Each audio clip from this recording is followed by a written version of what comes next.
folks, it's Ben. We're back with our General Electric Elec-Trak. We're working on unit number E2. We've kind of looked at these units here. I'm sorry, the E12. This unit has our batteries on board. The other one does not. This one looks like it has 2 good tires and 2 good rear tires, so more of a candidate to run than that one at this point, which has a really bad tire on one side. And it's missing its panel and a charger as well. So this might have been the parts unit. And then the big E20 over there, its tires are really messed up. So we'll see how it goes with it as well, but they all have a common problem, and there's no surprise here. These batteries are the bulk of the unit.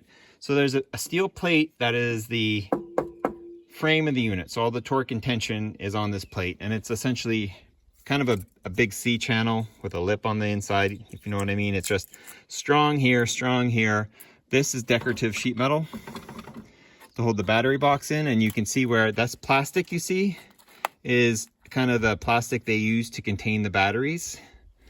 And like, it's not so bad up here where the charger is, but where the batteries have leaked out, it's gone. And then in the back here, same idea. See how it's so rusted out? And the issue is that that's the, see how that moves? That holds your butt up over the batteries. So in theory, this is probably, yeah, they put a piece of wood here so that the batteries wouldn't short out if the metal came down and hit the contacts. Good thinking, GE. But that's what's happening, is essentially, I think, is this is sitting on the batteries instead of just being free.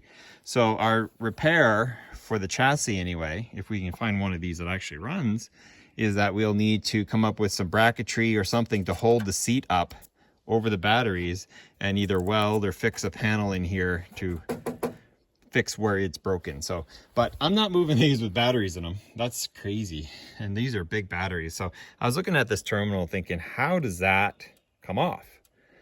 I'm not familiar with this enough, and I'm not very familiar with 6 volts even. So how it works is it's got your traditional loosening post like you would on any clamp style battery. All right, you loosen this up, but it appears it will not clear the nut that's on the stud of the battery either. So you have to do both. You have to loosen it, and you have to, see, it doesn't, you got to take that off. And then like with this one, there we go. So that, and this is just a jumper, and this is just a jumper. These are just all in series. So I'm going to go through, and I did pop one open. We'll pop this one open. Of course, they're all dry inside. So the goal, I guess, would be is to take one to the bench, actually take them all to the bench eventually.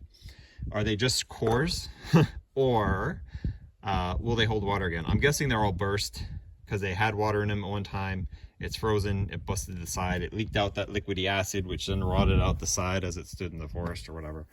So I'm guessing all these batteries, but at 20 bucks a core, there's 6 of them. That's 120, it's 240 bucks worth of battery core. So that's not bad.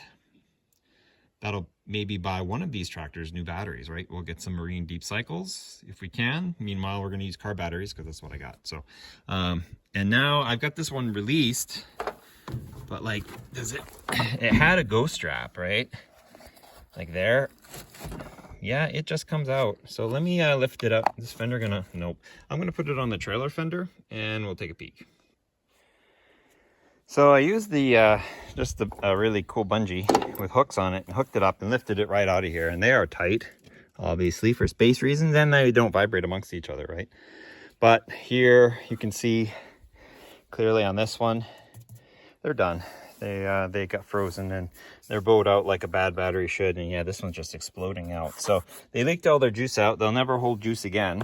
So they are cores. Maybe we can find a place to sell these for the lead in them and get some money back towards getting new batteries for the tractors if we can get one of these to run on normal batteries. But yeah, these are full of lead. But sadly, the original 6 volts are done. So we'll save all the hardware and clean it all up, but mostly we're going to unload this weight off the tractor so it's easier to move, because that one actually moves okay. Now that being said, I kind of got a better look at the controls too. We've got our brake, which is, it has this little hook So you put the brake on and click it in and it would hold the brake for you, but it's completely seized. So we're gonna, while we're on a nice clean trailer, we're gonna go ahead and go underneath there and make sure that's not seized up. And the instruction manual was referring to the power disconnect, push down to release. What's that mean? Like release the power or turn it on? It's doing something. Parking brake to press pedal and lift to lock. So we got that part. And then we have the lift, which is you want it to go up or down. So that's swapping your polarity, I'm guessing. And then this is either, it's a momentary switch. No, it's off, on, and then up.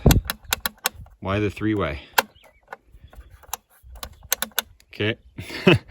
And then this is a light that illuminates your gauges. So that's cute if it works. Because this rear portion also has its own switch too. So maybe you leave it on and then you can either jog it from here. It jogs a contactor on the tractor. So when you actually hit the up and down button, when you hit the up and down button on this, well, there's up or down or middle. So I guess you set it. Oh, and then there's a broken here. Looks like they did something to get this thing to work. But that's a up or down. So polarity selector, a little motor, a little worm gear, so they could cheap out, and a strap to pull up whatever you're doing. Looks fairly super beefy back here. And like it's got front plates that are not on the other tractor. So guessing we had some customization going on here too. They're all similar with the front pull bars, so I'm wondering if they're all from the same place originally. This is your gear selector for speed. So all the way over is like drive high, drive low, low 1, maybe low 2, something like that. There's a back and forth too, I thought, but that affects the transmission. Look how bad that pan is. And then here we have our electrical connection for reverse, neutralis, and then forward. So that's your gear. Another polarity check, right? Change of polarity. And power pulse. Interesting. Go faster. Okay, stop. And then headlights. These are neat. They're just like, this one's not good. And then the key, which I think on this one we looked at already works. So neat. And this one has, it's missing its switch, so definitely a parts unit. It's missing that switch. It does have its shifter, but mom and up and down is not a clicker. They're a little different. Where is it? No, that's just the up or down part. On, off. Still got a power boost, headlamps, but yeah, it's missing its little switch here. Looks like they took this panel out, which I have to get this switch out for somebody else, I'm guessing, because the E20 has it. So that's cool. So the batteries are toast. I'm willing to bet that it's bad on the other one too. But just let's go ahead and give you all the video. Why not, right? I'd like to see if that works. Let's just do all the video, but I'm not guessing anything better with these. I know they're going to be dry. This one was not with those. It was in a field out back. It's not getting any mouse poop in here, but yeah, their cells are bone dry too. I'm sure it's the same exact thing that they are. These are red tops though. Interstate batteries, workaholic, heavy duty. So they're newer. Says no. Also says no. I'm just wondering what capacity. Oh, there we go. And bone dry. I'm sure they're frozen and broken on the bottom, but anyway. And all have the same hookups, so we'll leave the Yankees guys out, get these tractors out of here, but oh my goodness. Look at all the weird wiring we got going on here. And that was soldered in or melted. And the inline fuse coming out back here to the box that runs this, that runs That's not the tiller connection. This is the up and down connection. See, that's been relocated. That's the up and down on the strap to let that drop down. We have a serial number on this one. Cool. South Bend something. Motor contact's been taped over. Sketchy.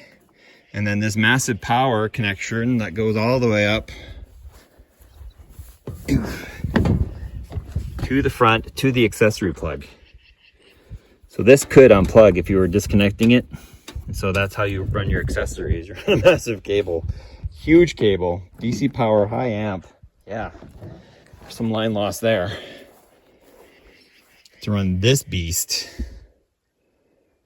you need big batteries for that. We might not get this thing to till much with little car batteries, but we'll see. Anyway, if you guys have any questions, just an update. Gonna take all the batteries out. No surprises on both units, and then we'll push them out back here and do some other stuff, and then we'll get to one of these two. If these chassis are the same, we have to power them up and see which it's got a good motor in it, right? And a good belt, and see what we can. Like this is, what's that about? You know, is it corroded? Looks like it corroded or melted. Don't know. Anyway, thanks for watching.